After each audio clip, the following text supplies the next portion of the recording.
Vocabulary and real estate questions is what you need to pass the real estate exam. Today we are doing questions, and more questions.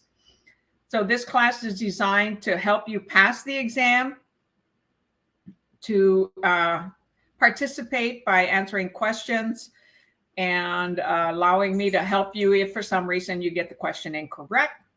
I point out keywords in the questions and in the answers and point out vocabulary.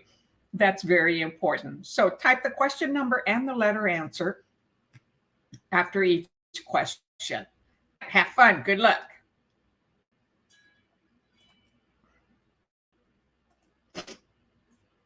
Well, come on, computer. All right, so we're continuing from our, what's today? Jeez, today's Monday, from our Saturday session. Oh yeah, on New Year's Eve.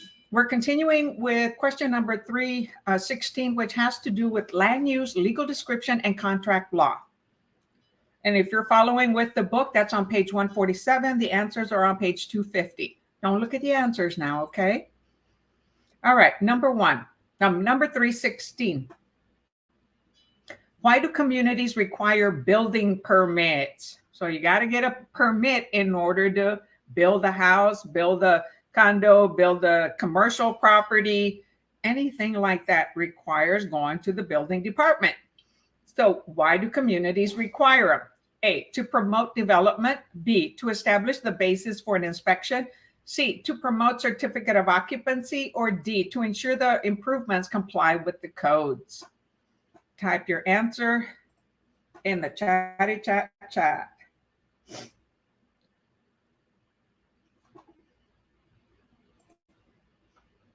And Happy New Year to everyone.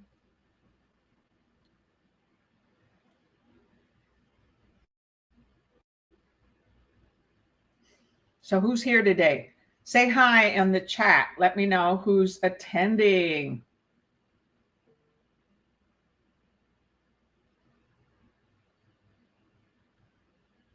Oh my gosh. No one's answering? Come on. Hi, Lena. Okay. Happy New Year. Thank you. It was an awesome. I closed a transaction on the 30th. I'm closing one in 2 days. Went to listing appointment. So I am active, man. I've become really active at my business to get sellers and buyers. So I went videotaping communities. Hi, Maribela. Thank you for joining us. I don't remember you, so you might be new here, huh? Thank you for joining us. Hopefully you'll have fun and learn about it. Oh, congrats, Lena. Yes, it was awesome. Ended the year with a bang and starting the year with a double, triple bang. And one of my students on Saturday, let's see, Rene Davila said he passed his exams after 10 years of wanting to do this. Well, he surprised me today, called me, and he joined EXP and chose me as his sponsoring realtor. Oh my God, that's so exciting. Okay. Oh my gosh, I have people are texting me and it shouldn't be alerting me. So who, Lena, come on, type your answer. So I've got 316D. And there are 8 of you. Anyone who just joined, we're doing national questions. And yes, the answer is D. That's to ensure that improvements comply with codes, zoning codes, right? And oh, thank you so much, Lena. Yeah, you know what? I had taken time off during the summer, and so you know what? It's not letting me share the answers with you, huh? You know, today I've had a lot of issues with the computer. It has just been a mess. The more people get on phones and kids and adults, the more challenges we are having, to access the satellites.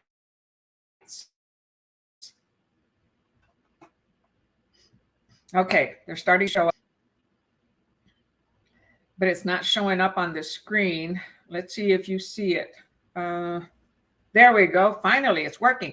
All right, so number 16 is D, to ensure that improvements comply with codes, zoning codes, ordinance codes, any kind of code, building codes on, the electrical, plumbing, water heaters, air conditioners, all kinds of codes have to be met. Oh my gosh, I'm sorry, you all. I just approved a bunch of people and they're I'm gonna hold on. I need to put my phones on airplane mode because this is really annoying when I'm teaching a class. All right. So let's go to number 17.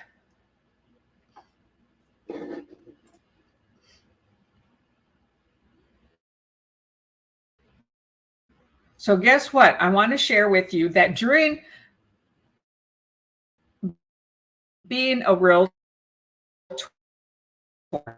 we don't take 50 weeks.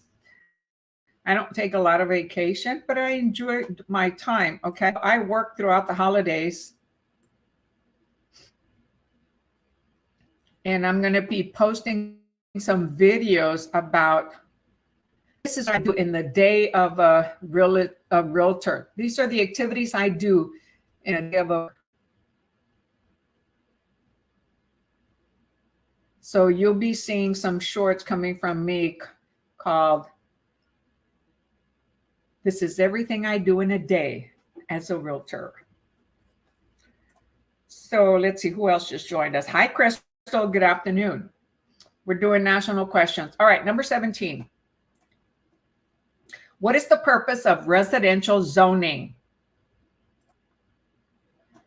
A, to increase home values in a neighborhood. B, to regulate the density of dwellings in the residential zone. C, to prevent families from residing in commercial and industrial sites. Or D, to maximize intensity of usage. So what's the purpose of residential zoning? I've mentioned that there's different types of zoning: residential, for duplex, for fourplexes, for commercial, agriculture, and industrial. So what is the purpose to have all these different types of zoning?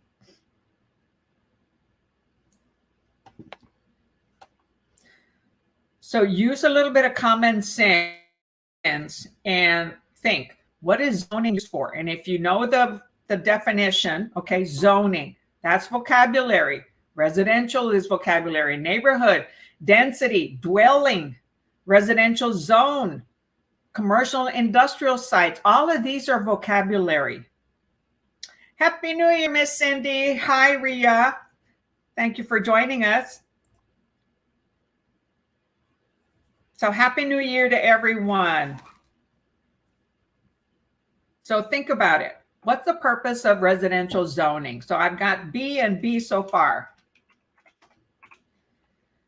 And anybody watching the replay, hey, you can speed it up or increase the speed of watching to 1.5, 1.75, as long as you can still understand, being that these sessions are long, because I am live and I'm giving students time to answer.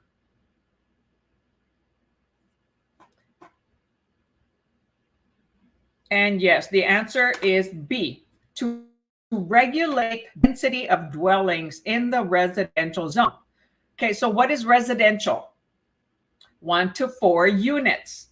However, there's different levels of residential zoning. There's R1, which means you can only have one property, one home on a lot. And then there's R2, where you could have 2, or RM, where you could have 4. So you can't always have 4 on a single home residential lot. So within the residential, there's multiple. Hi, Laquian. Happy New Year.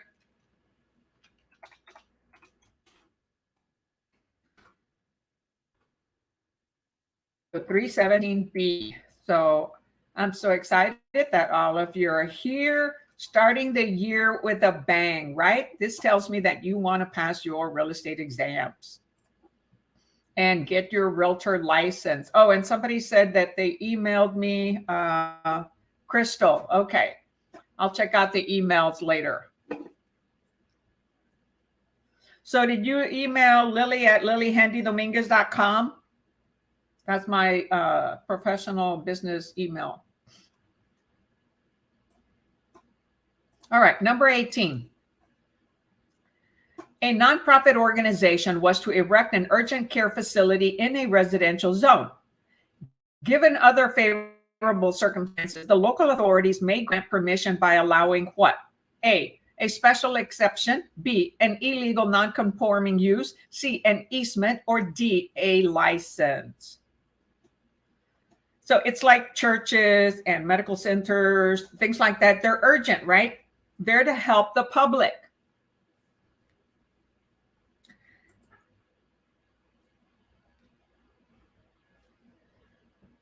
Oh, Melvia, congrats. Oh, Melvia. Oh my gosh. Let's see. She said, Happy New Year. I did get my license. Oh, so you passed your exam. Congratulations. Could you share with us what you studied, how often you studied, and if you studied a lot of vocabulary? And how many times did it take you to pass the exam? So congratulations.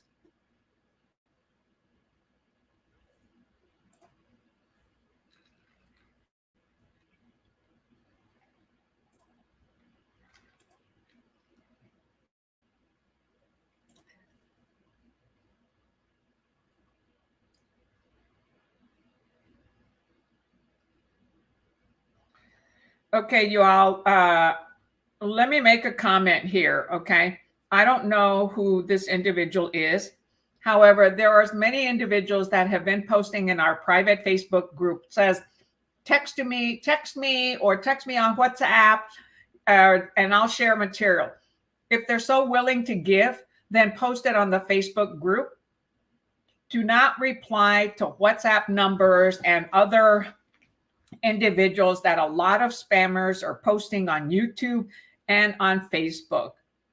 An individual willing to give, okay, is going to do it outwardly, okay, on the group.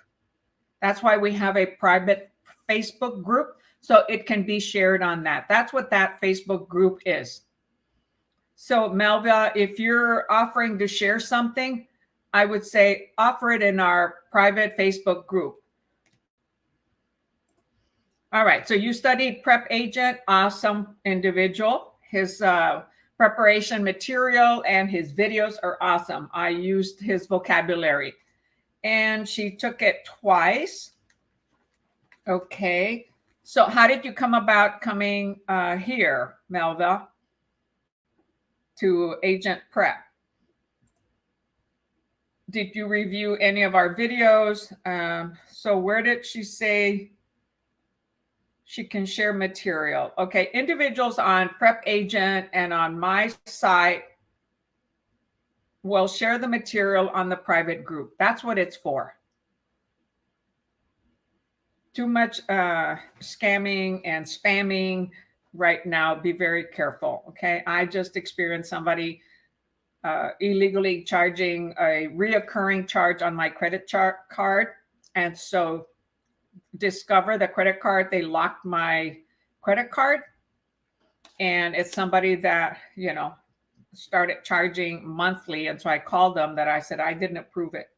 So, you know, it's really difficult sometimes to know if somebody is for real or they're trying to get you to go to somebody else's website, get you to pay. I don't agree with that. So be very careful. And so I noticed that, let me see here. I noticed, Lena, that you're sharing. Yes, please share. Okay. I didn't see the comment where she's talking about sharing. So Melvia, I would say share it, or hi Marbella, I just saw you on here. Share it on our private Facebook group, please. And if you're familiar with Prep Agent, that's what people do on there also. They upload their material. So I will go to the private group. I'm still signed up with Prep Agent. It sends me emails when a class is coming up. Awesome. I greatly appreciate it. So our our AgentPrep Facebook group, okay, it's a private Facebook group, and you can stay, active on there.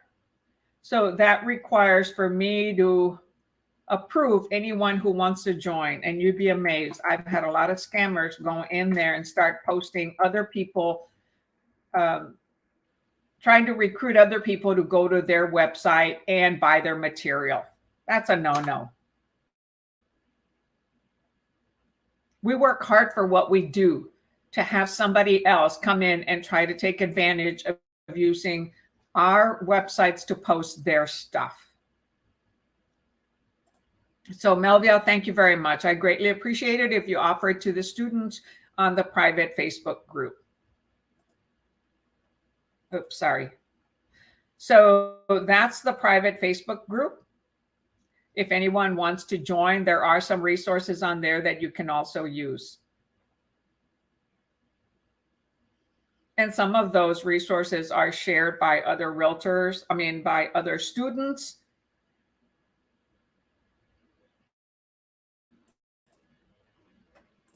All right, number 18. I didn't finish, I got off on a track here in a tangent that I don't want any of you to be abused, okay, or taken advantage of. I'm very personal when it comes to that. So 318, a nonprofit organization wants to erect an urgent care facility in a residential zone. Given other favorable circumstances, the local authorities may grant permission by allowing what? A special exception, an illegal non-conforming use, an easement, or a license.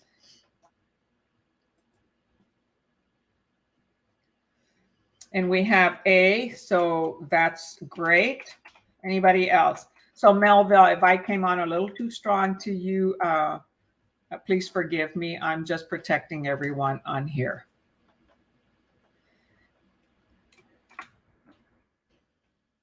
Just because of all the spamming that I've been getting on YouTube and on Facebook. Yes, the answer is 318A.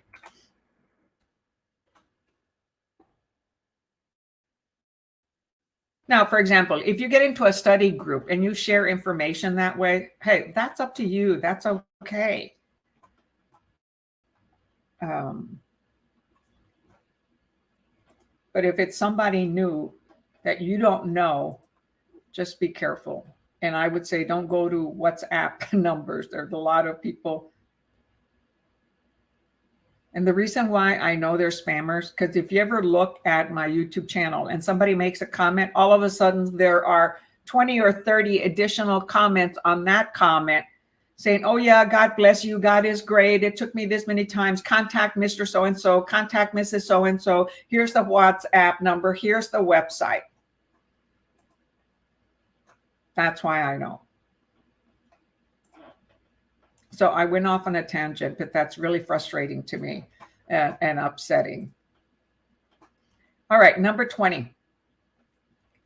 The approval process for development of multiple properties in an area includes submission of A covenant of restriction, B, a plat of subdivision, C, a court order, or D, a developer's pro forma. So the approval process for development of multiple properties in an area includes submission of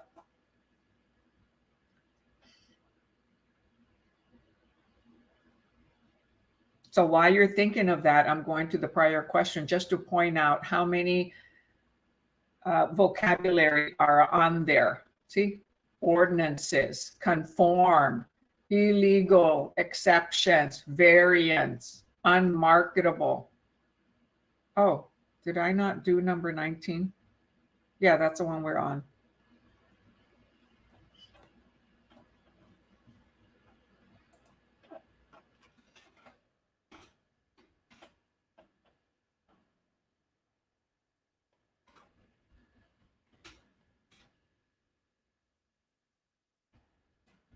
Yep, we're on 19. Yes. Did I skip 18? No, 18 was A. So we're on 19. So the property that conformed with zoning ordinance when it was developed but does not conform to new ordinances is said to be, sorry, disregard 20. God, you see how I lost my focus? Terrible. So a property that conformed with zoning ordinances when it was developed, but does not conform to new ordinances is said to be A, an illegal and special exception, B, a variance, C, a legal non-conforming use, or D, unmarketable.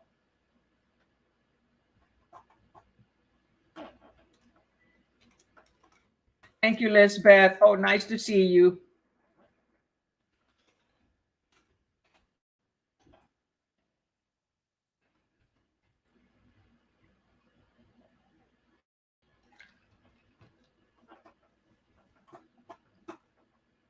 All right, so we've got C from Lena. Anyone else?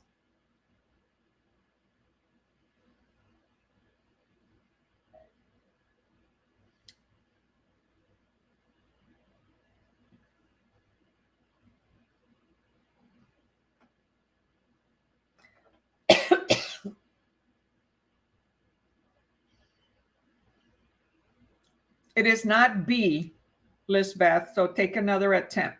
So it says a property that conformed before. They didn't have to ask for a variance. It conformed to the original zoning ordinances. Were zoning conditions, right? Zoning codes when it was developed. So when it was first developed, it met all the zoning ordinances and restrictions, but does not conform to new ordinances. It is said to be, it is not an illegal exception, okay? And so a variance is when we request a change.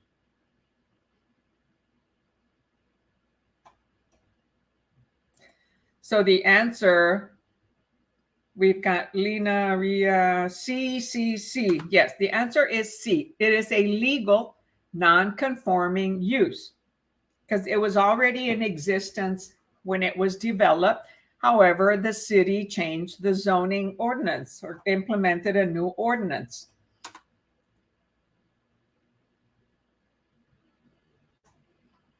Therefore, it's legal, yet non-conforming to the new zoning ordinance. So it's like grandfathered in. Should it be burned down or they make remodeling or certain things, it may be required to then update to the current ordinances. Very good. I'm glad you understand. All right, number 10. Number 20. The approval process for development of multiple properties in an area includes submission of A covenant of restrictions, B, a plat of subdivision, C, a court order, or D, a developer's pro forma. So if you're going to develop a subdivision, okay, so a process for development, it'll be for a developer of multiple properties in an area. Could be a subdivision, right? Includes submission of what?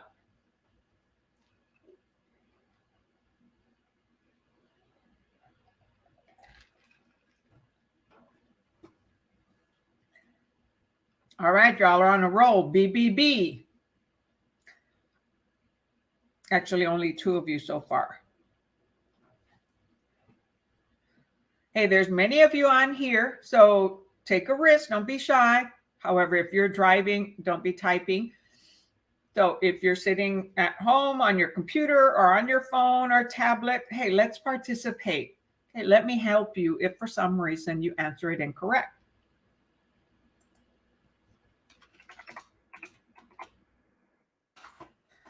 So yes, the answer is 320B, a plat of subdivision. So it's a plat map that includes all the lots in that subdivision. So that has to be presented to the city zoning, the planning department, and request, put in an application and get an approval. And they'll get building permits. And those building permits have to be posted where the public can see it at the subdivision, like at the entrance or somewhere. You'll see sometimes a big board, okay? And it'll have building approval. So it has to be disclosed. Very good. Number 21. A legal description of a property is one which, so what is a legal description? Every single property has a legal description. So that's vocabulary. A, it accurately identifies the boundaries of the property as distinct from all other properties. B, it accurately describes the location and dimensions the lot and improvements on the property. C, it accepted by a licensed surveyor as suitable for inclusion in a survey of the property. D, it is written by an attorney licensed to practice real estate law in the state in which the property is located. So what are legal descriptions used? How are they used versus using a physical address?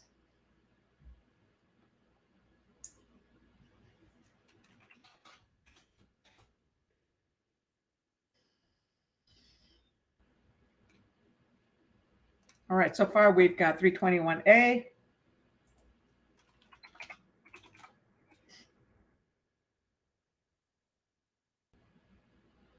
Anyone else? So 321A, going.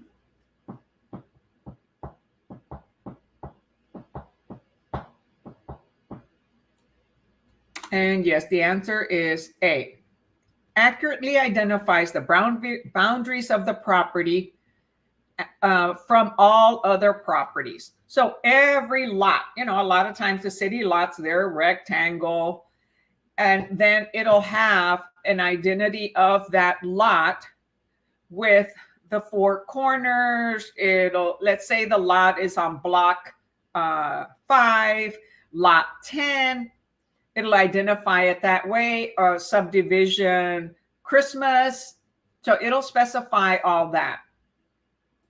That is how it's identified in the courts, in the deed, in the title insurance, and the county records. Any documentation that refers to that property will be identified by the legal description, because the addresses aren't necessarily always correct. And an address could have multiple, like a condominium, they'll have multiple ones. So the legal description will be of the particular condominium subdivision and then of each particular unit.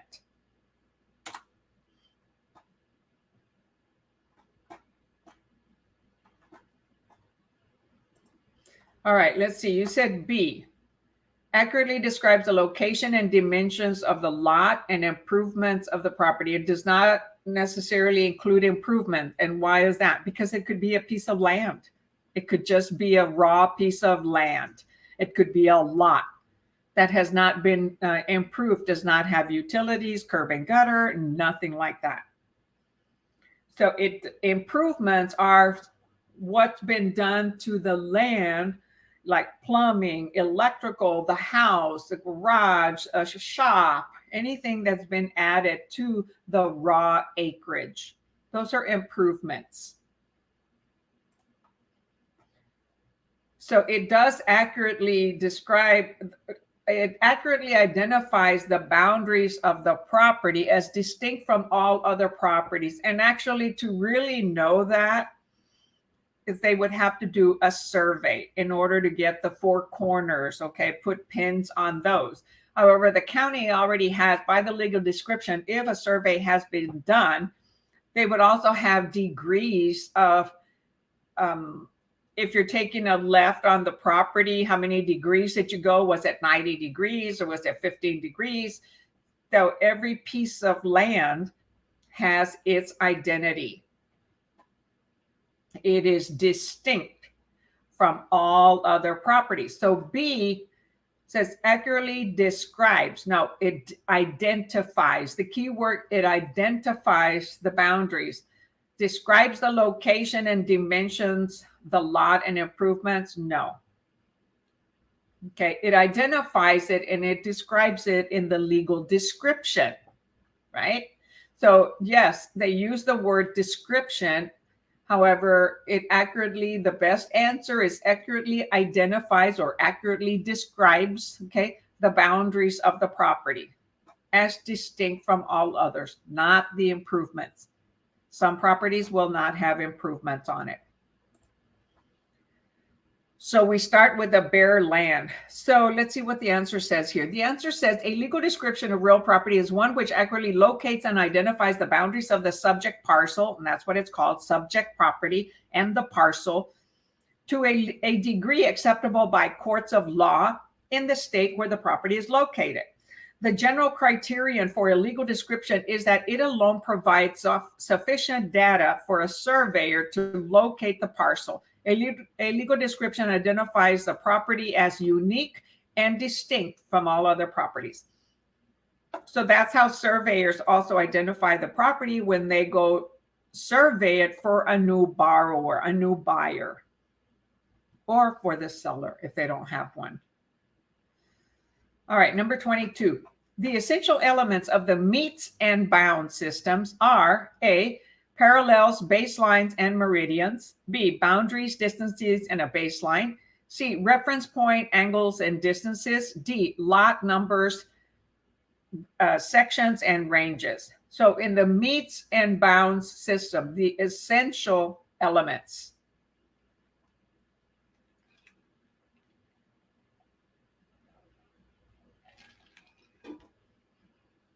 And the meets and bounds can be included with a rectangular survey system and a lot and block system.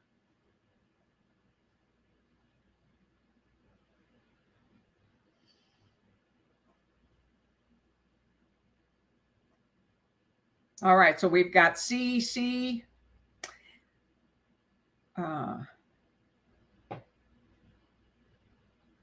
Point of beginning. Is that what you're saying? POB?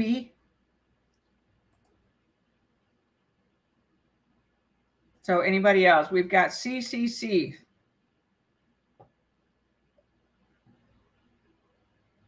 So when they go into a lot of details with meets and bounds, you're starting at one point and you're going all the way around until you start to the beginning.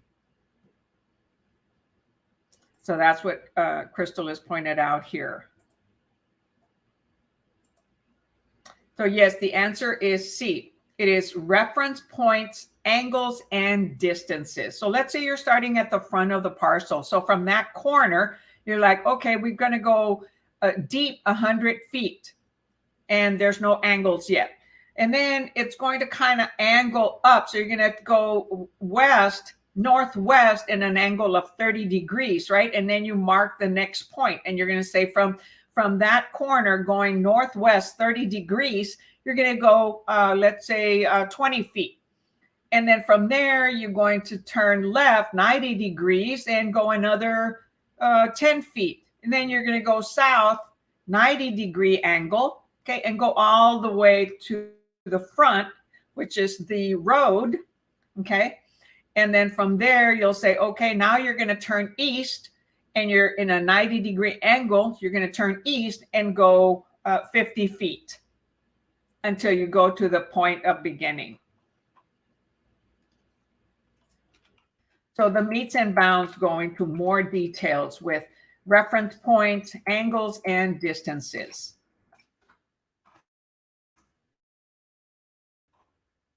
I did a short video on the regular system. So that's different than this. The rectangular system, right, uses townships, uses baseline, the meridians, and it has 36 sections. They also use meets and bounds with that method, the government rectangular survey system. So very good.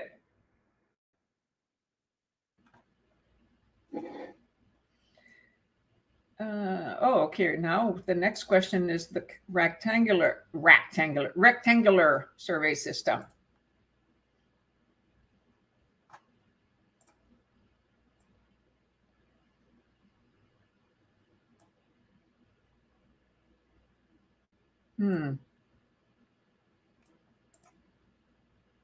All right, number 23. So in the rectangular survey system, they refer to it also the government rectangular survey system. A range is the area in between A, any row of sections in a township, B, two consecutive meridians, C, a principal meridian and a baseline, or D, a parallel and a meridian. So it's a range in the area. A range is the area in between. So in that video that I did in that short, okay, I didn't talk about that because I only do so much in 59 seconds.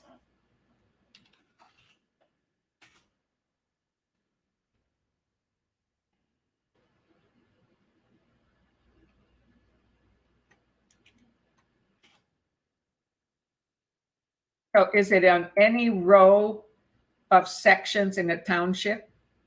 Or is it between two consecutive meridians?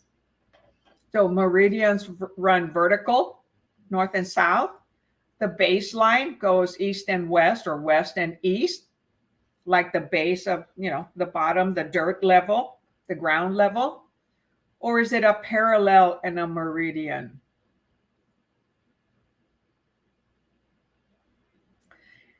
It is not A. They don't go by row of sections.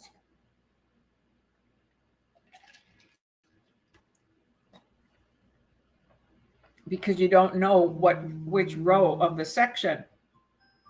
And a township has 36 sections. All right, so we've got B, B. Anyone else?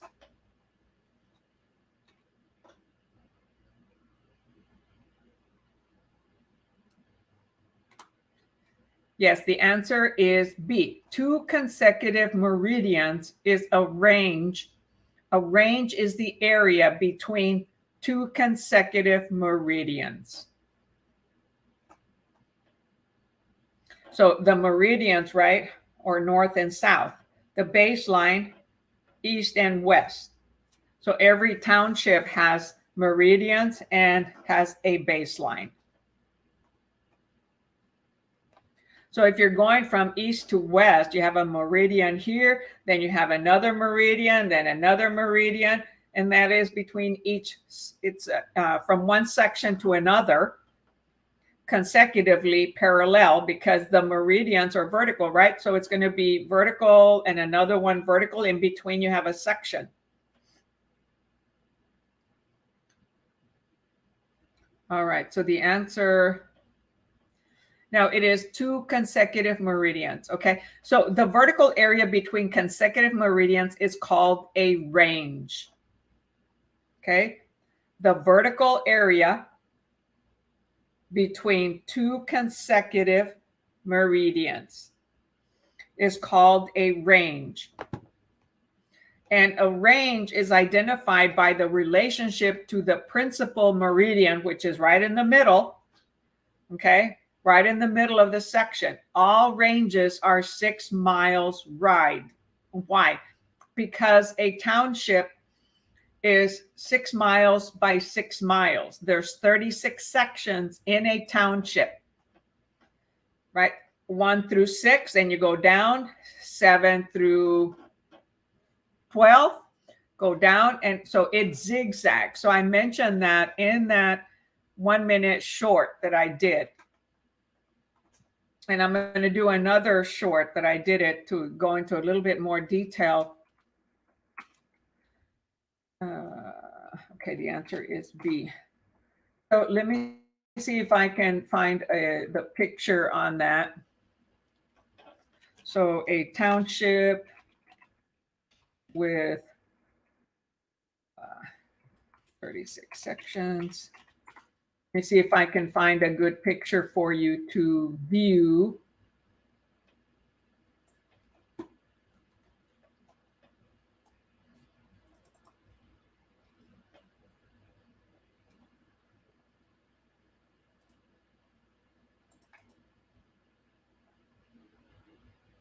Okay, so this is the township, the yellow. Okay, it's 36 sections. In each section, okay, like this number 6, they pulled it out over here. This is a section within the 36 in a township. And then, let me see if they have a section, township, and range. If they have another drawing. Oh, that's a, never mind. That's a PDF. Oh my gosh. What happened to my drawing?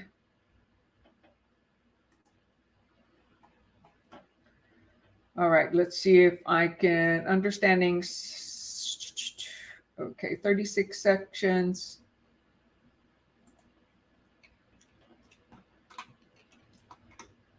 Township with meridian and baseline.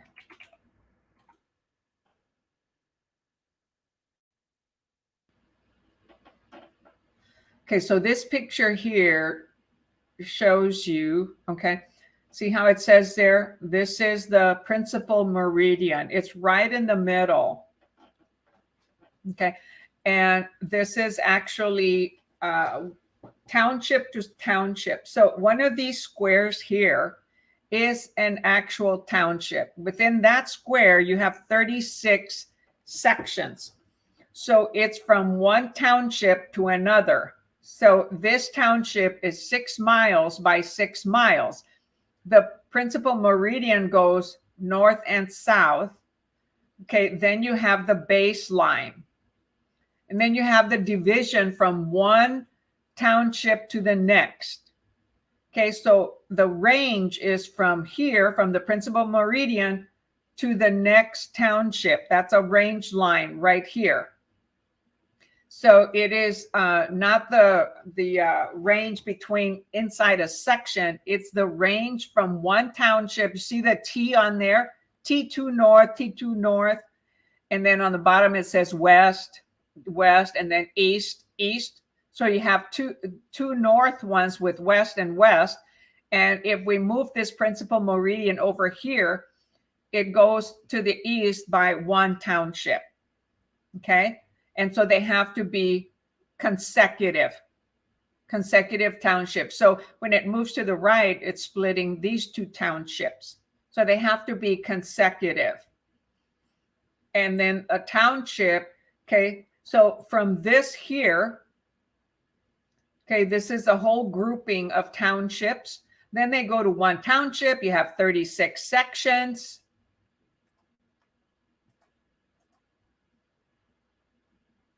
Okay, so here, the township is named in reference to a principal meridian and a baseline. So there's an example, T2 north, range 1 east. So that's what, they are, township 2 north, range 1 east. And so refers to township 2 north of the baseline. This is the baseline here.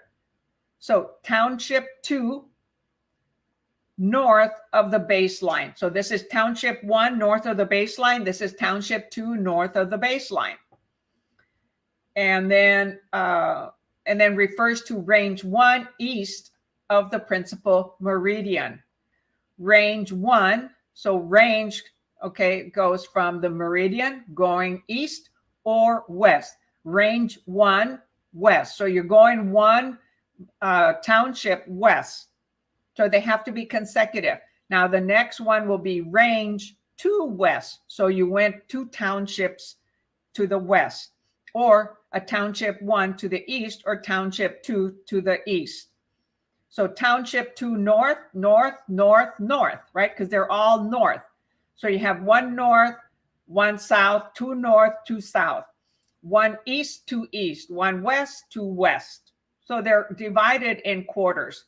So one of these town 2 north is this 36 sections. One of those sections, section number 1, okay, can then be split into 4 quarters, and again in 4 more quarters. So it's a major division. This is used for lots of acreage, okay? And one section has 640 acres, and it is 1 mile by 1 mile. This is 6 miles, right? You have 1 square mile here, another square miles, 1 square mile, 1 square mile, 1 square mile. So you have 6 miles this way, 6 miles south. That is 6 miles square, 36 square miles, 6 times 6. One section is 1 mile by 1 mile, 1 square mile. And again, it's divided in quarters. All right. So you can watch that video that I did. It's actually a short. All right. So do y'all get that? So meridians are north and south, baseline, range, east and west, right? East and west from the main meridian, which is in the center of multiple townships. Sounds a little confusing, huh? I mean, you won't have many questions on that, but you could. You could have 1 or 2. And that's predominantly probably in the national exam. Because this is national questions that applies to all 50 states. And the rectangular survey system, government rectangular survey system, is probably used in about 25 states. And those are in states that have lots of acreage, forest, land, bare land, desert. Not when you're in the city where there's higher density. So where there's less density, they'll use the government rectangular survey system to identify a piece of property, and it has its own legal description. When there's high density, then they use the lot and block, right? Because you can walk a block and then count lot 1, 2, 3, 4, 5, 6, right? So that's the difference between lot and block and the government survey system. Survey system for government acreage. Lot and block where there's higher density. All right, number 24. So hopefully that helped you a little bit. All right, number 24. Okay, gotcha now. Yeah, I like that. Gotcha, man. In the rectangular survey system, a tier is defined by A, 6 consecutive sections of a township, B, 2 consecutive meridians, C, 2 consecutive parallels, or D, a parallel and a meridian. A tier is defined as, and while you look for that, I'll Google a tier. So see, I can give you an example.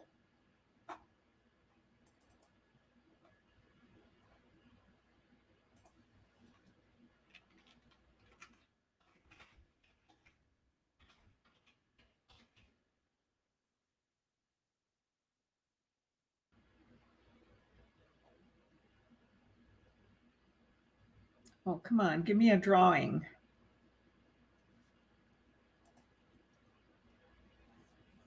I'm talking to myself, y'all, okay? I'm looking for a drawing, okay? When they're talking about a tier. Okay, I got it. Okay, has anybody answered? Let's see, we've got C so far.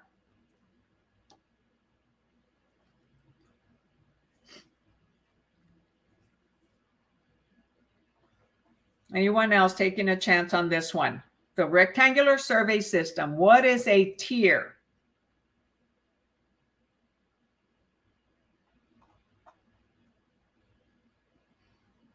So I've got 2 C's.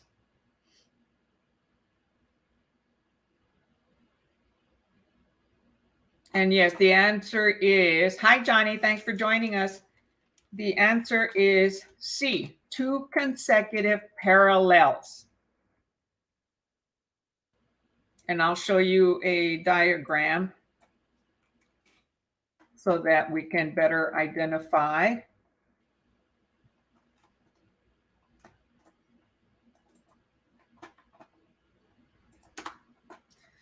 Let me type the answers first.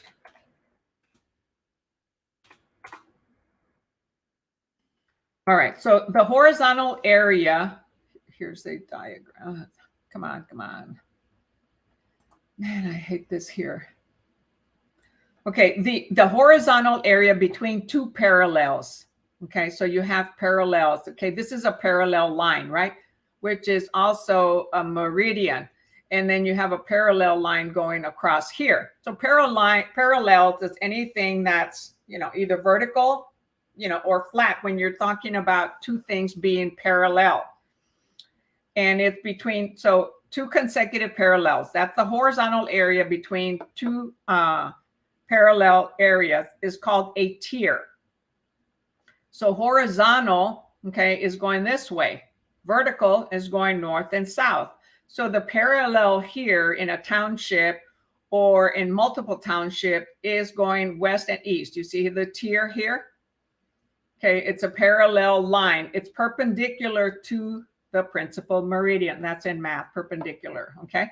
So each one of these, okay, is a meridian because each of these squares is a section, right? Like I showed you in the prior. So this section, and then this is a township, pardon me, not a section, a township, 36 sections, right? And then they pulled one section out here. So the parallel goes west and east, similar to the baseline. Okay, so then let me here. So tier, the east to the west area between two parallels.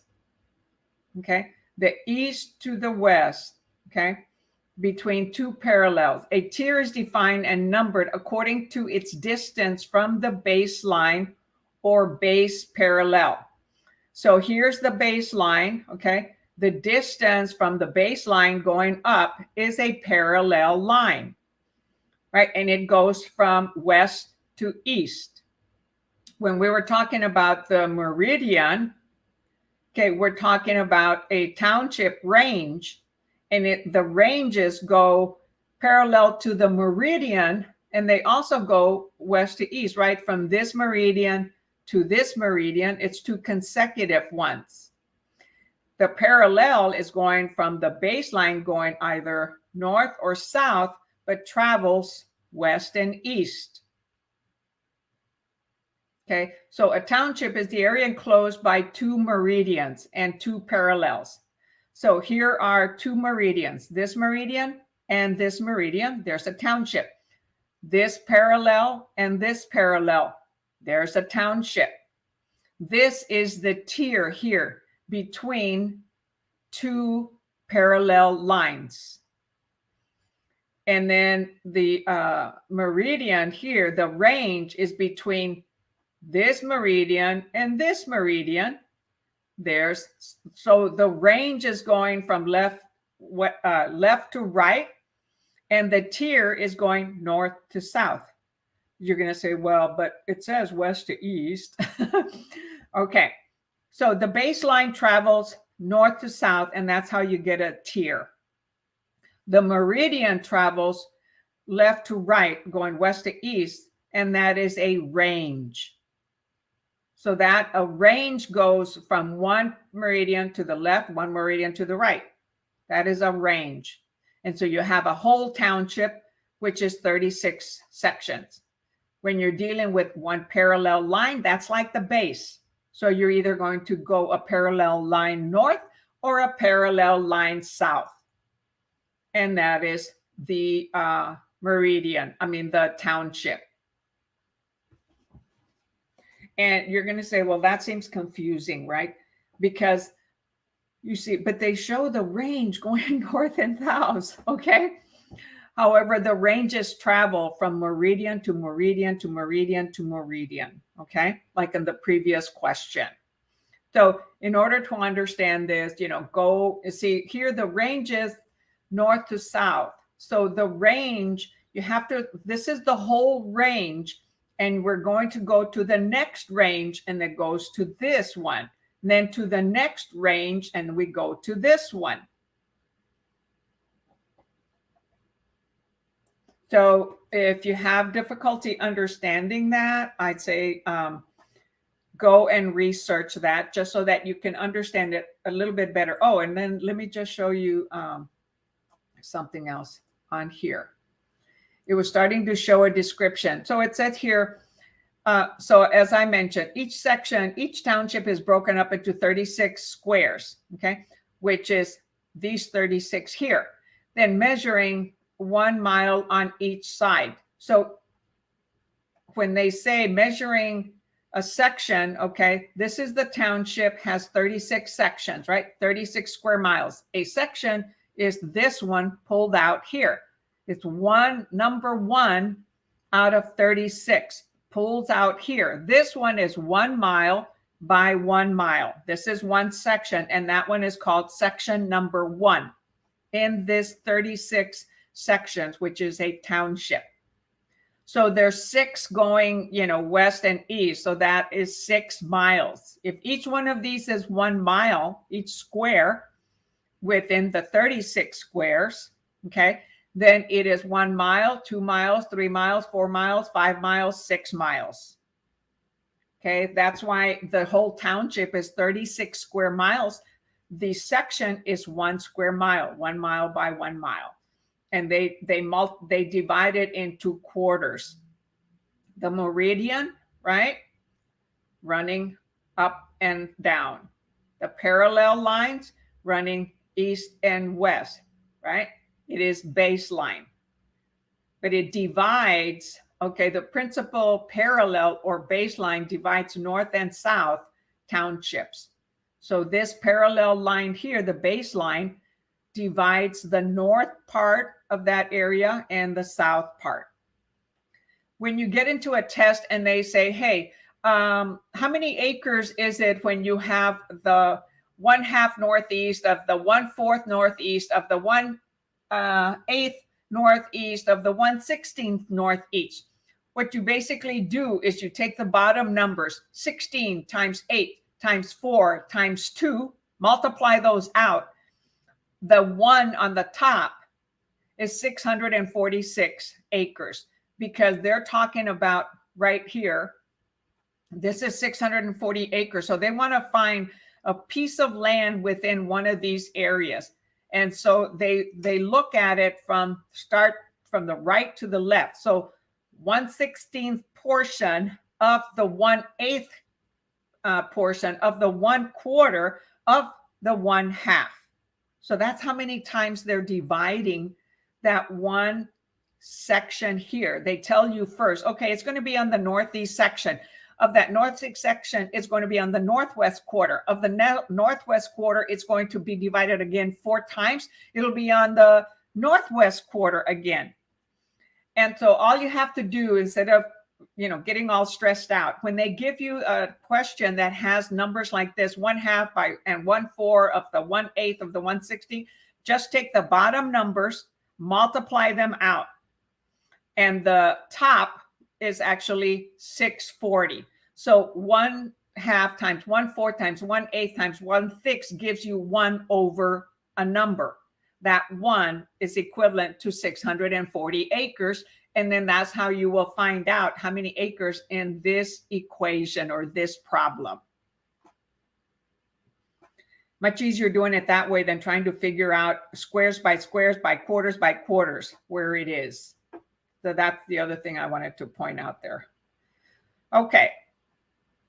You might get a problem like that. Okay, number 25.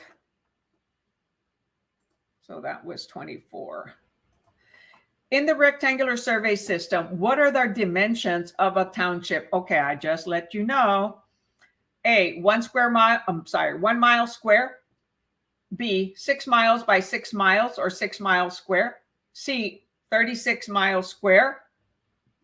Or D, the north and south boundaries are 1 mile apart. the east and west boundaries are indeterminate. Oh, well, it's not that one. So what are the dimensions of a township? How many sections in a township?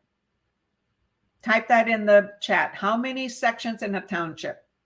I just went over it.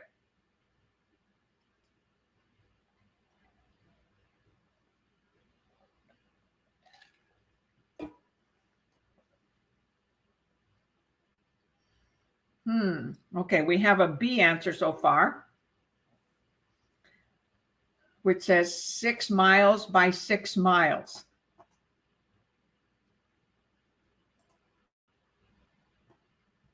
Let me get a bigger picture. This is like a plat map, okay? You have a small subdivision, okay, with a cul-de-sac, and it has 1, 2, 3, 4, 5, 6, 7, okay? That's not a section, all right? That's the lot and block method. This is the lot and block. This whole thing might be a block, and you have these lots. The rectangular system is this right here: township, sections, meridians, baselines, parallel. So let me go back to the other picture.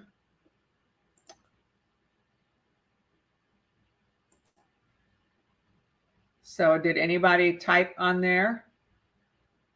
So if you read the red on there, you're going to see 6 by 6. Yes, it is 36 sections. And each section, each township is 6 miles by 6 miles, right? So this is a township. I said a section is 1 mile by 1 mile. So if you have 6 sections wide, that's 6 miles. 6 sections deep, that's another 6 miles. So it's 6 miles by 6 miles, which when you multiply that, 6 times 6 is what? 6 square miles, or 6 miles square. Oops, wrong one. Oh, I took that belongs over here where I can see. So those of you that answered B, yes, the answer is B. 6 miles by 6 miles, or 6 miles square.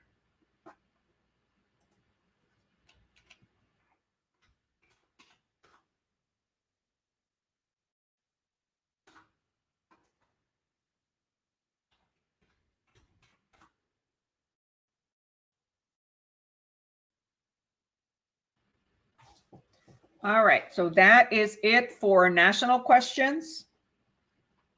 That was going a little in depth into the township. And how did we get into that? Because of legal descriptions, right?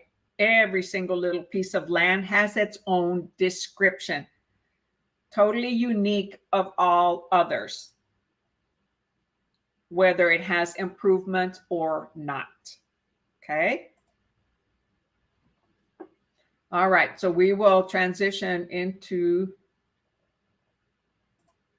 state questions, which are for Texas. So we just did national questions that applies to all 50 states. And some of the books that I recommend are down in the description. All right. And this one is by the Metling family, father and son, and 2 other authors, which I have permission to use their book. It's an excellent book because it explains the question, it explains the answers, and it also has a prep section to review the concepts, okay? The different books that you study, they break them down into categories similar to the exam. And they make this book in 26 states, and each year they're adding another one.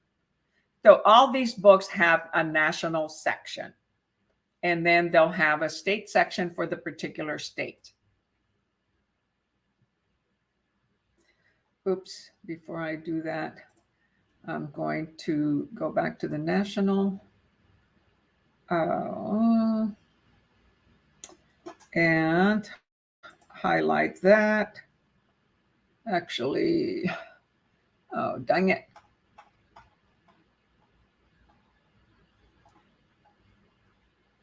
I want to bookmark it for the next class. All right. So no questions, right? So on the state, Texas State, we're starting with special topics. So if this is your first time to my YouTube channel, YouTube Agent Prep, hey, remember to tap that subscribe button, click that little bell so you're the first to get notified every time I go live or I upload a video, and give me a thumbs up if you find this useful, and send me some love, send me some support. And you know what? My YouTube froze. And so any support you can give me, I love it. And thank you so much. And for those of you who want extra material that's in the file section of my Facebook group, you can go to the private Facebook group. You have to be a member or request to join. It's Facebook Agent Prep, Real Estate Prep group. You can ask to join if you're not already a member. And under the files section, there are different materials that you can download and study with. In fact, one of the students that actually just passed Saturday, and he joined with me today at EXP, says go in there and download the section that talks about the night before the exam. It's got tips and things like that to help you prepare for the exam, the night before the exam. All righto.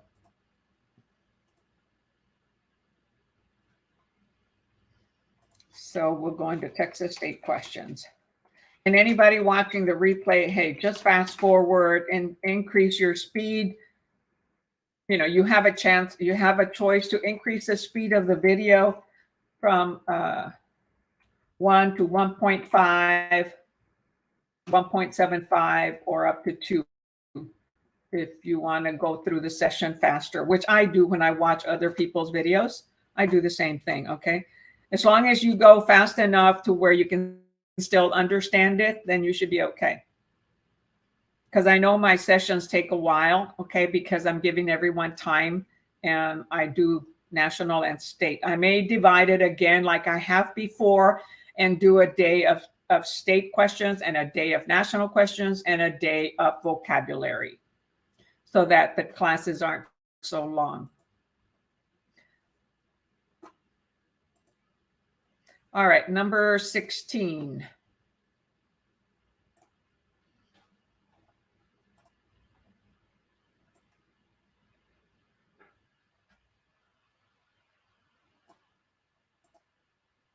So change your thinking to Texas.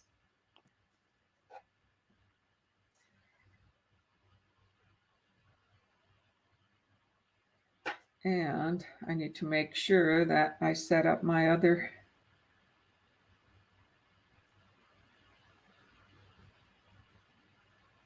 All right, number 16.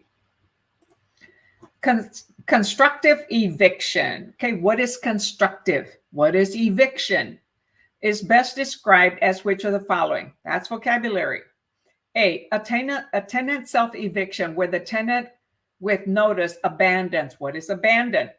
Abandons the apartment due to the landlord's failure to maintain habitability. What is habitability? B, a tenant abandons the apartment and the landlord makes the vacancy official by filing a constructive eviction notice. C, a tenant in a dispute with the landlord withholds rent until his or her deposit is returned.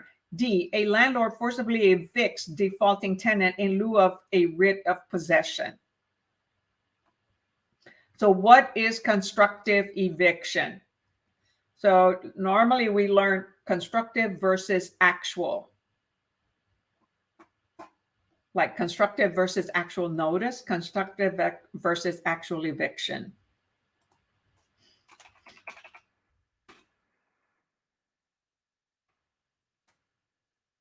All right, so far we've got A,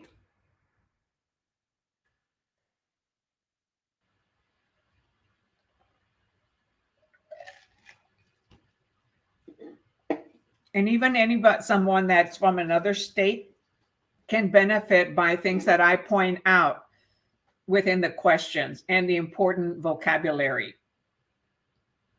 Because I see that a lot of students do not watch the vocabulary videos, which I stress a lot, which Prep Agent stresses a lot, and other YouTubers that teach real estate, they stress the vocabulary.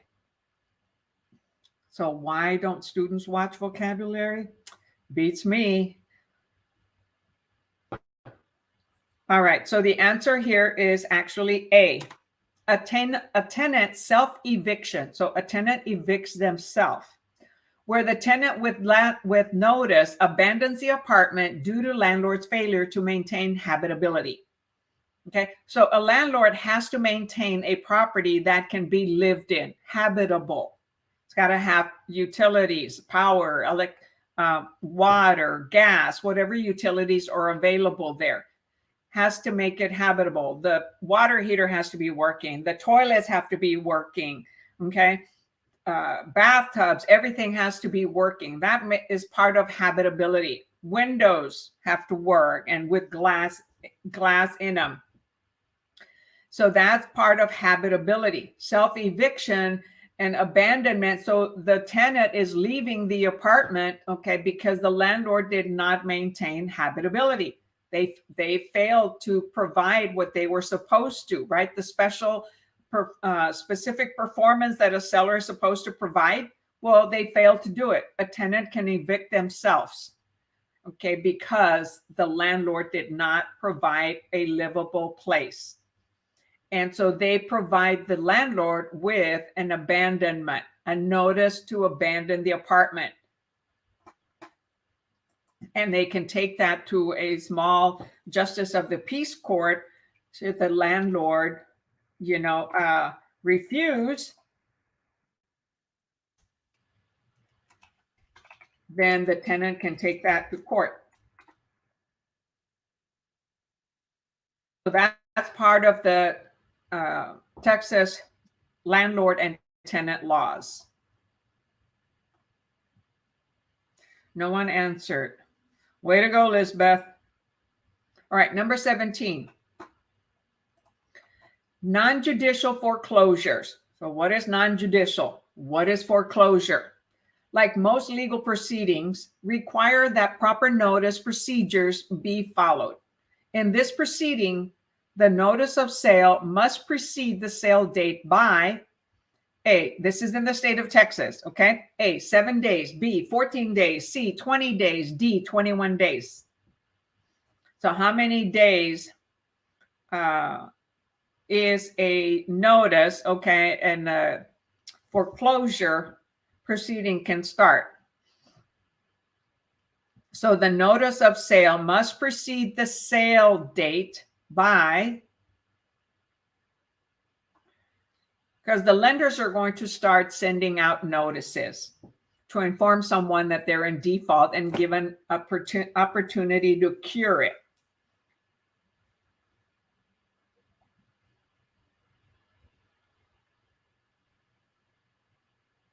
So you're guessing on this one, and that is not the correct guess, Delta. No, it is not A, it is not B, it is not C. The answer in the state of Texas, a foreclosure proceeding can start in 21 days.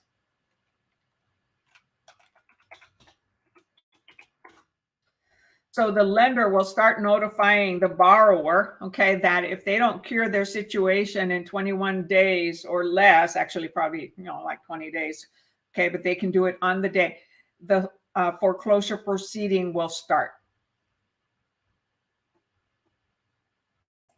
They can still cure it before it goes to the court steps. It's going to cost them more. Attorney fees, filing fees, recording fees, blah, blah, blah, and interest and late payments.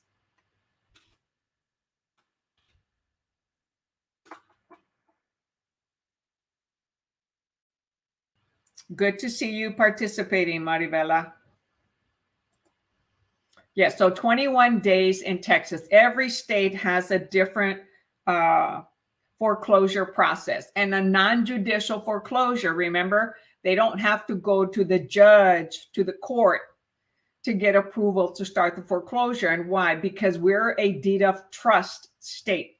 Our mortgages are deed of trust. The deed of trust has the description for the trustee to do the foreclosure proceeding. Therefore, they don't have to go to the judge to get an approval to foreclose. Some states, it can be 4 months, 5 months. Texas, 21 days, man, and then the foreclosure can start. So we're on number 18. Mm-hmm. Oh, come on.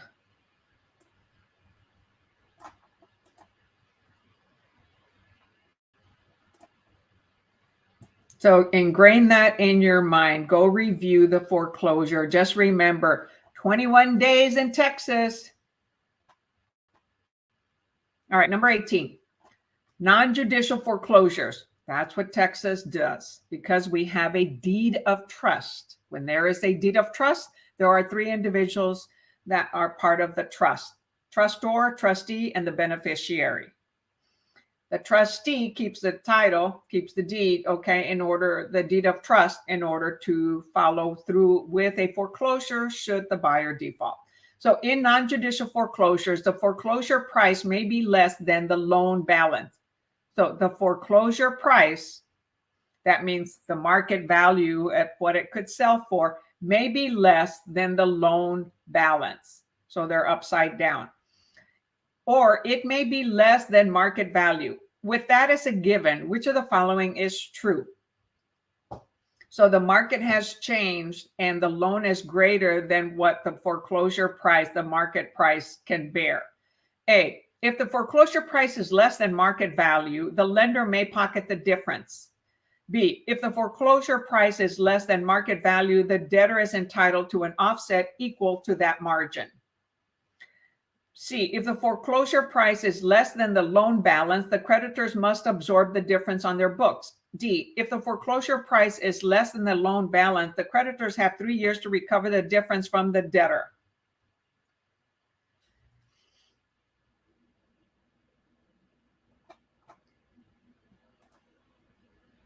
So which one would it be?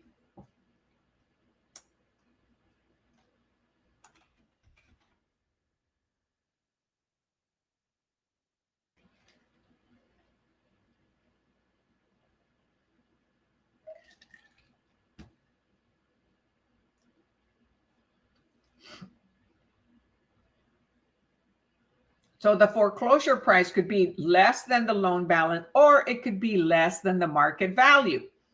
So which of these answers would apply? If it's being foreclosed for less than what it could sell, then what happens?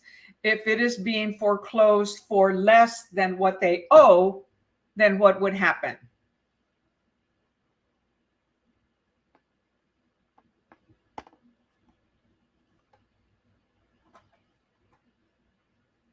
Hey, Lisbeth, you typed an S. So typo by accident.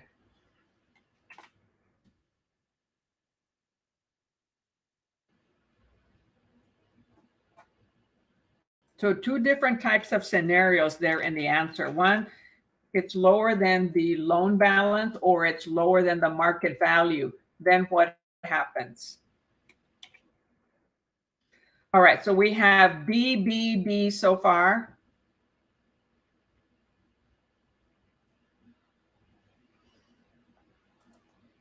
And yes, that is the answer, B. If the foreclosure price is less than the market value, that means they owe less, let's say, 400,000, and it's going to sell for 600,000. Okay, that's the market value, 600,000, foreclosure price, 400,000. What happens to the difference? The debtor, okay, that's the mortgage, or, okay, that's the borrower, is entitled to an offset equal to that margin. I make it confusing. Offset to that margin. We don't normally talk like that. And so what happens if the market value was 600,000 and the foreclosure price was 400,000? What happens to the difference? Yep, the answer is B, right? The debtor is going to get money back because the lender foreclosed the property and had gotten more money than what was owed. So the lender only needed 400,000 and the property was maybe listed through a realtor for 600,000. Okay, then there's a $200,000 difference. The debtor, the bank is going to take the money in addition to the foreclosed price, right? That'll include, all expenses, the attorneys, the court filings, the hiring of whoever does the foreclosure at the court steps, any late fees, any interest. The borrower, the debtor, would get the difference.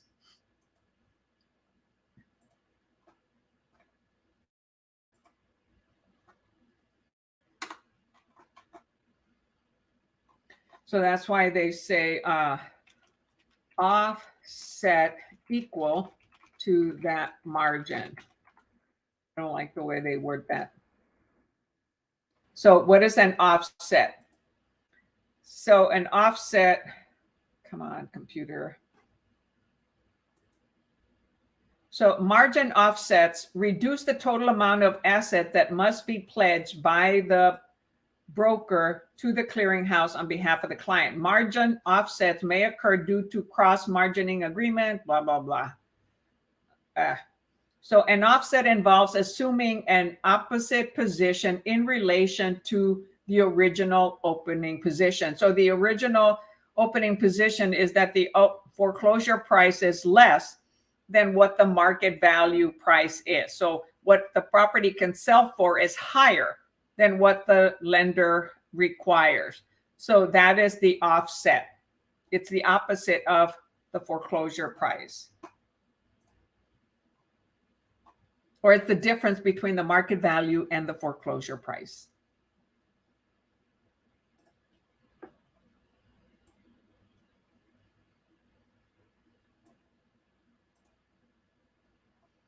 So they throw words like that, right?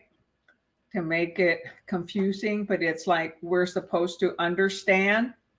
And so basically what I do is, I go and start Googling it until I see a meaning that I can understand. So see, an offset is something used to counterbalance something else. This is often seen in a financial context where one sum offsets another amount. It can also be referred to as a set-off, especially when concerning money. More words. I like to keep it simple. Just be direct, okay? Use simple terms. Because I get confused with some of these terms too. All right, number 19. In a judicial foreclosure, okay? Non-judicial, no court. Judicial requires court. The court issues a judgment to set the collateral property. What is the collateral property? Following the sale, the debtor, who is the debtor? The mortgagor, the borrower, has a window of time to determine if there is an excess of market value over and above the sale price. If so, the debtor may obtain an offset for the difference. This window of time is A, 90 days, B, 180 days, C, 1 year, or D, 2 years.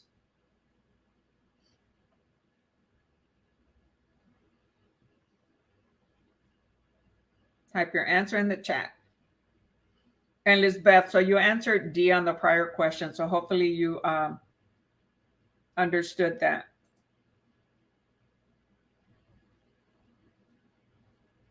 So a synonym of offset is makeup. Not face makeup, but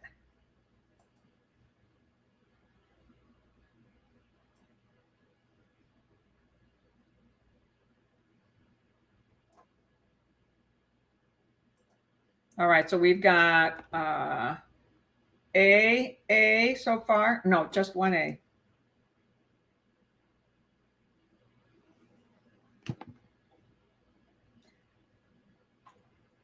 And yes, the answer is A, 90 days.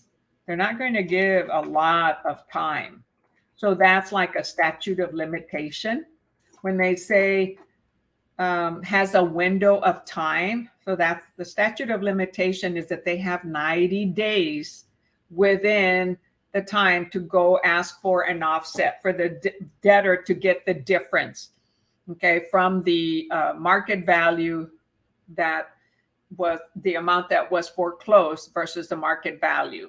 So this following the sale, the debtor has a window of time, that's the 90 days, that's the statute of limitation, to determine if there is an excess of market value, whether the home was sold for more than what the foreclosure was, over and above the sale price. If so, the debtor may obtain that offset for the difference and get the money.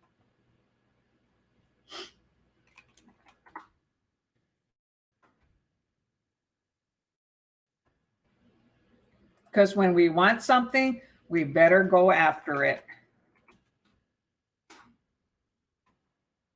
It's like with their license. If you want that license, you're going to go after it by doing what? Learning the vocabulary and doing lots of questions, understanding the concepts. But if you're running out of time, the best, quickest way to do it is practice a lot of questions and review vocabulary. And go and download that document the night before the exam. It gives you some tips. All right, number 20. A short sale, the sale price is less than the mortgage amount. Okay, short sale. So what is owed, okay, is greater than what the property is going to sell for. So a short sale means that the borrower owes more money than what they can sell the property for. The sale price is less than the mortgage amount. Which of the following is a critical issue for the seller in completing a short sale? A, obtaining an appraised value that exceeds the mortgage amounts owed. B, getting the buyer to agree to make up for any deficiency. C, getting the lender to provide a full release of liens at closing. Or D, reporting the correct amount of debt forgiveness to the IRS. Well, we don't know if they're going to forgive any difference or not yet. All right.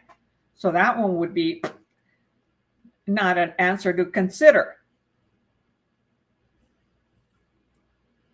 So think about it. You've got a mortgage, but yet the market dropped and the house is not going to sell for the amount of money that they owe. So what is it crucial for them to get so that the lender can't keep coming after them, or it doesn't keep showing on their credit report after a certain period of time? Because after a short sale or a foreclosure, it's going to show up on the credit report for minimum 2 years to 5-7 years. For bankruptcies, it'll be, I think, 7 to 10 years. For short sales, it could be 2 years, it could be 5 years, it depends.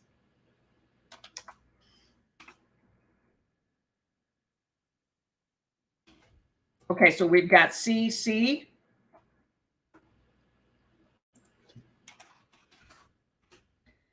And yes, the answer is C. Getting the lender to provide a full release of liens at closing. So that's a release of liens letter. Okay, did I type my answer here? Oh, no. So glad you got it right, Lucindy. All right. So yes. So a short sale lender may agree to convey to a conveyance, meaning transferring the title to somebody else, but may also intend to pursue any deficiency with the seller debtor. So if they are going to pursue a deficiency, I mean, there really isn't a way for the borrower to get out of that. If they owe the money, they owe the money.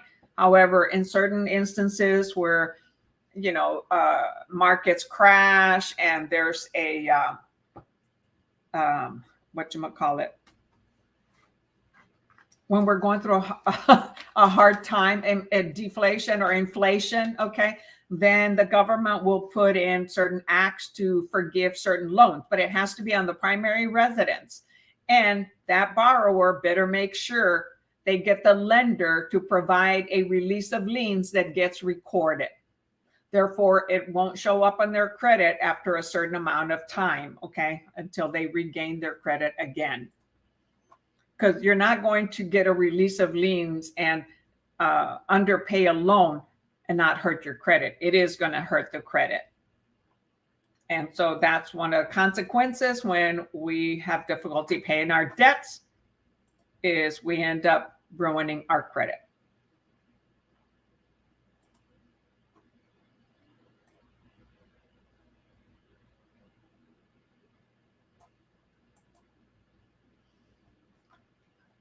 All right. So remember to type the question number and the letter answer when participating, so that we all know what question we're dealing with. All right, number 21. According to Texas Property Code, recording real property conveyances has which of the following legal effects? So recording real property conveyances. So what are conveyances, right? When a grantor is conveying, is abandoning voluntarily a property to a borrower, right? To a new owner. So the Texas Property Code recording is very important. Real property conveyances has which of the following legal effects? How is it a good thing for the borrower, for the new owner?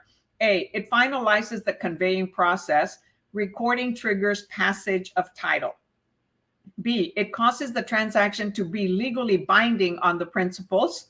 C, it prevents a transaction from being void with respect to creditors and subsequent buyers. Or D, it enables the buyer to remove all liens on the property.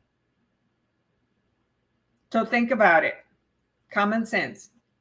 If you're buying a property, the owner is conveying it to you. Why would it be important to record it?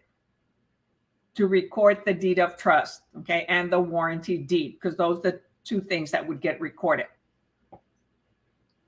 The promissory note does not get recorded. That's between the borrower and the lender. Those are the terms of the loan.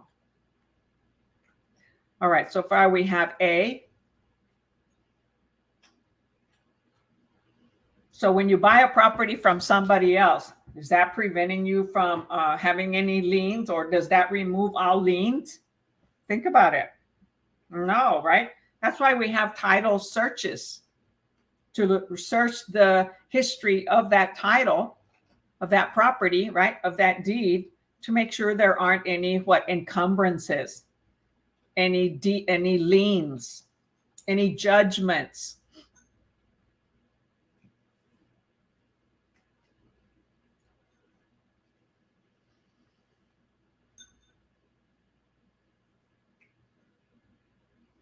So it is not A.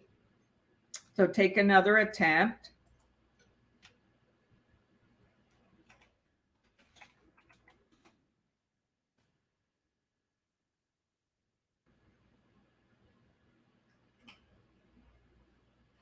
Okay, so an example is some illegal individuals, okay, corrupt individuals, can sell a property multiple times to different buyers, okay?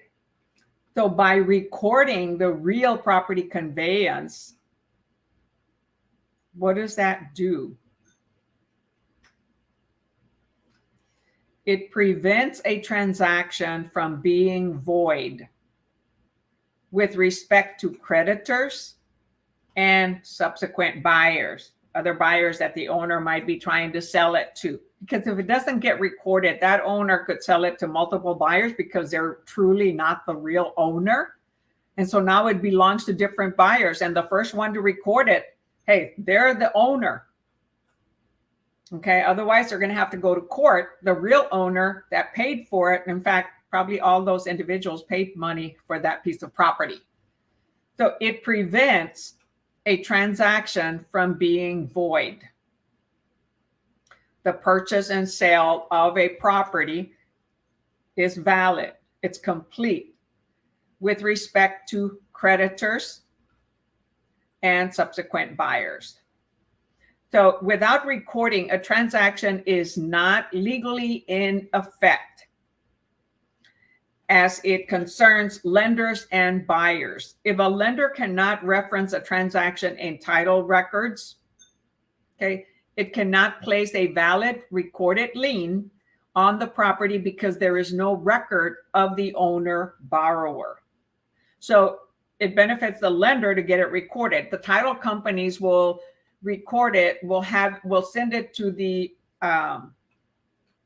county clerk's house to have it recorded when everyone has signed and it has funded.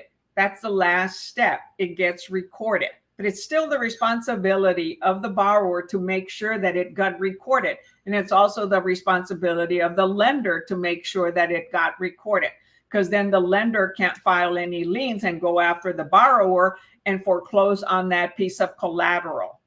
And the borrower, if they don't make sure that it was recorded, then they can't protect themselves from somebody else going and recording a warranty deed or a deed of trust. Well, they probably wouldn't record a deed of trust, which is a mortgage. They go and record a warranty deed. Hey, I own this piece of property. Okay, y'all get it? The conveyance process is when the owner, the original seller, signs the deed. Okay, so, and it is delivered to the borrower. Okay, and then record it. It doesn't trigger the passage of the title. Okay, when the seller signs the warranty deed, okay, it is conveying it already. They're releasing it to a borrower. Okay, but it still has to be recorded.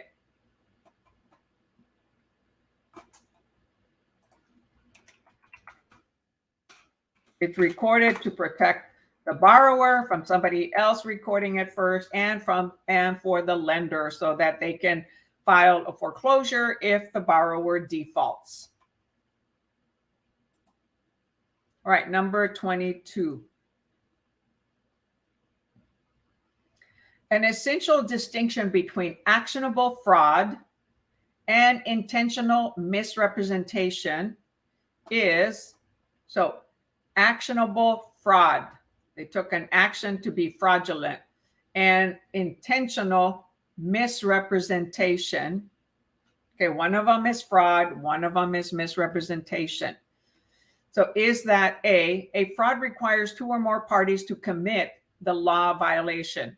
B, misrepresentation implies that the misrepresenting party did not realize that statement was untrue. C, misrepresentation requires that the client relied upon the misstatement made. And D, actionable fraud must have resulted in damage to the defrauded party.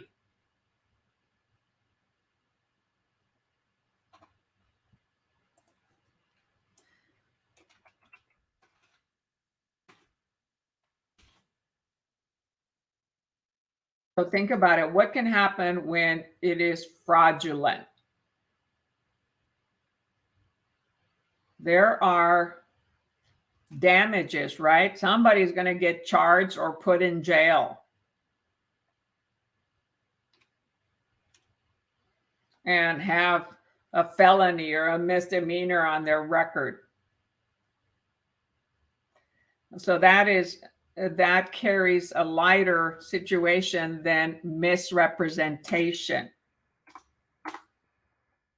So although the misrepresentation was intentional, it may not have caused a financial damage or some other type of damage to the defrauded party or to the party that was misrepresented. Okay, the realtor or whoever just wasn't being forthwith, right, with the material that they were sharing. They didn't disclose properly. They said some things that shouldn't have, made the borrower or somebody else believe something different. However, it didn't financially cause them any grief. It didn't have a monetary loss.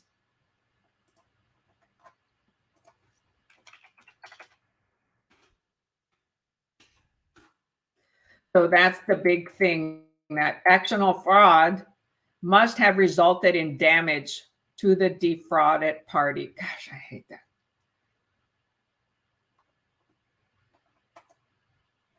So very good.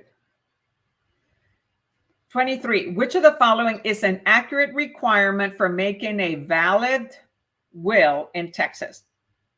So what is the valid will in Texas? What is a will?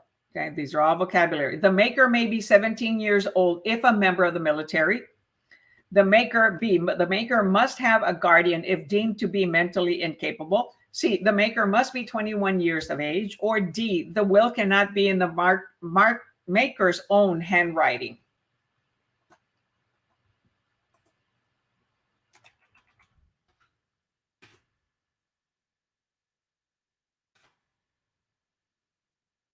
All right, so far we have 23A.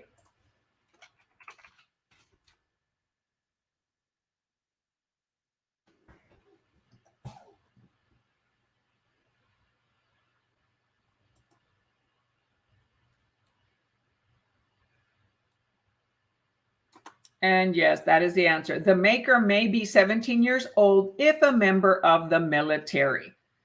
So the accurate requirement for making a valid will is if they're going to serve the military, they are able to be considered be able to create a valid will.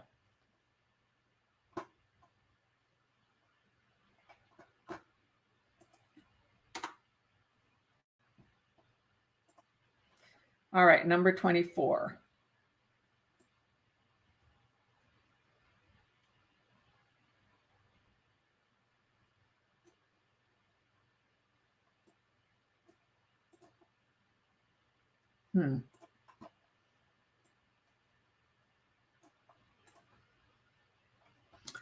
Which of the following is true regarding mechanics liens in Texas? So a mechanics liens cannot be filed until there is a delinquency in paying the contractors. B, there is a specific 75-day time limit, statute of limitation, for recording the lien. C, the lien only attaches to the specific portion of the building that was built or repaired. Or D, mechanics liens are classified as involuntary in Texas. So if you know what a mechanics lien is, that should help you. That's the vocabulary in answering this question. Is it a voluntary or an involuntary debt when you have a mechanic doing work on your car, or when you have a contractor doing work on your property?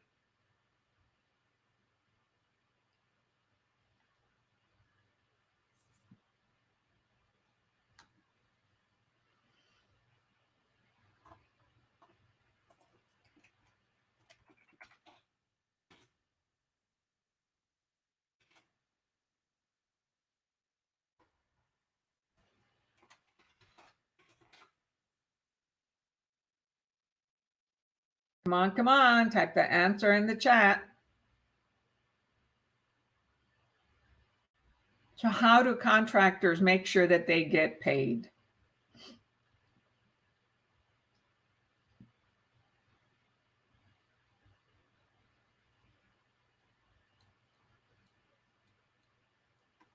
Yes, Maribela, the answer is B. There is a specific 75-day time limit for recording the lien. So a contractor can inform the homeowner or builder, whoever is there is how they're being hired, that look, I have I'm going to issue you a document that says I can file a lien on your property should you not pay me. So I'm just letting you know, and here's that document.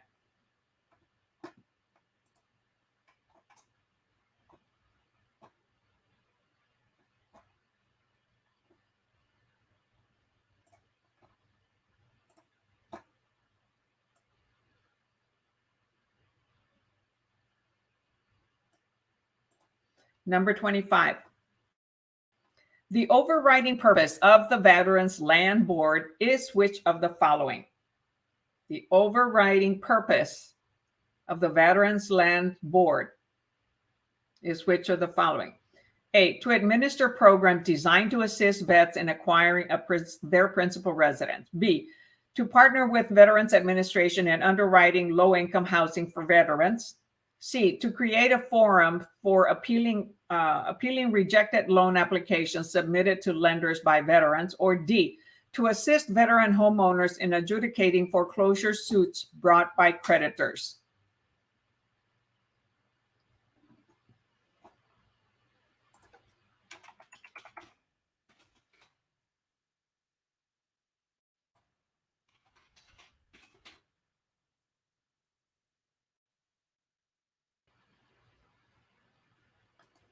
All right, so far we've got an A.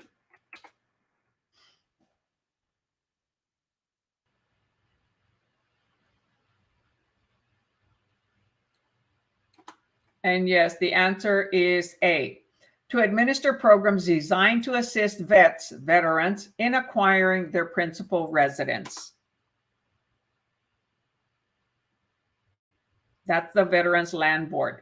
Now, the organization that the individuals, the vets go, or currently active or inactive vets, is to go to the Veteran Administration and request a certificate of approval that they can purchase a home. First, they have to get the approval from the VA before they can go and apply for a VA loan.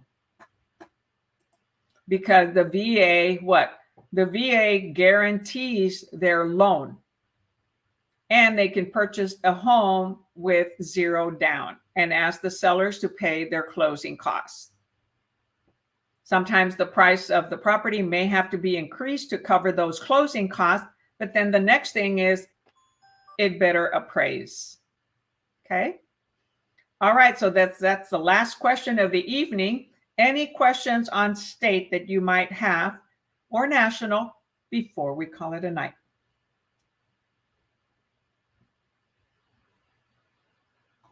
And for those of you that were watching, well, many of you left already. Yeah, remember to send me some love, thumbs up. So let's get all of you to pass this year. I passed. Let's pass those exams, that exam. In Texas, we have 2, right? National and Texas. Other states, only 1.